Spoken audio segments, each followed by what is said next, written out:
எள் சிறிய தானியம். கொள்ளும் பேரன் பேத்திகளின் குழந்தைகளை எள்ளுப்பேரன் எள்ளுப்பேத்தி என்கிறோம். பெரும்பாலானோர் பேரன் பேத்திகளை பார்ப்பார். ஒரு சில யோகசாலிகளுக்கு தான் கொள்ளும் பேரன் பேத்திகளை பார்க்கும் சந்தர்ப்பம் கிடைக்கும். ஆனால் 80-90 வயதில் எள்ளுப்பேரன் பேத்திகளை பார்க்கும் சந்தர்ப்பம் மட்டும் ஒருவருக்கு அமைந்து விட்டால் அவர் சொர்க்கத்தில் இருப்பது போல சுகமான அனுபவத்தை பெறுவார். இதை மனதில் வைத்துதான் பரந்தாமனின் பரமபதத்தை அடைய வழிவகுக்கும் விரதத்திற்கு எள் ஏகாதசி எனும் ஷத்திலா ஏகாதசி என பெயர் வைத்தனர். ஷட் என்றால் 6, திலம் என்றால் எள். எள்ளை வைத்து 6 விதமான சடங்குகளை செய்யும் நாளே ஷத்திலா ஏகாதசி. நன்மைகளை செய்து நல்லதை மட்டுமே மனதில் எண்ணும் ஒருவரே பரமபதமாகிய சொர்க்கத்தை அடைய முடியும்.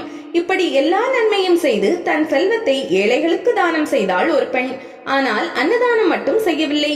போதா குறைக்கு ஒரு சமயம் அவளிடம் உணவு கேட்டு வந்த பிச்சைக்காரனின் பாத்திரத்தில் களிமண் உருண்டையை போட்டாள். அந்த பிச்சைக்காரன் வேறு யாரும் அல்ல, பெருமாள் தான். இதன் பின் அவள் சாப்பிடாமந்தாள். உணவு களிமண்ணாக மாறிவிட்டது. பசி மயக்கத்தில் தூக்கம் வர, பரந்தாமா இதென்ன சோதனை என்றாள்.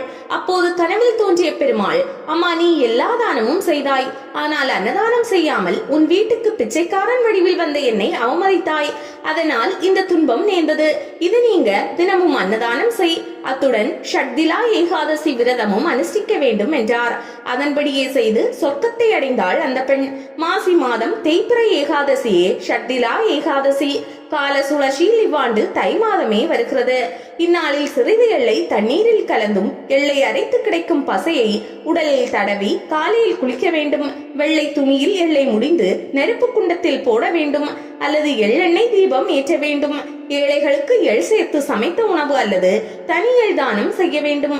சிறிது எள்ளை சாப்பிட வேண்டும். எள் கலந்த தண்ணீர் குடிக்க வேண்டும். மற்ற ஏகாதசி விரதங்களுக்குரிய விதிகளை அனுஷ்டிக்க வேண்டும். தேங்காய், கொய்யா ஆகியவற்றை பெருமாளுக்கு படைத்து பூஜை செய்ய வேண்டும். இந்த விரதத்தால் முன்னோர் ஆசை, குழந்தை வாக்கியம், செல்வ வளம் கிடைக்கும். பரமபதத்தை அடையலாம்.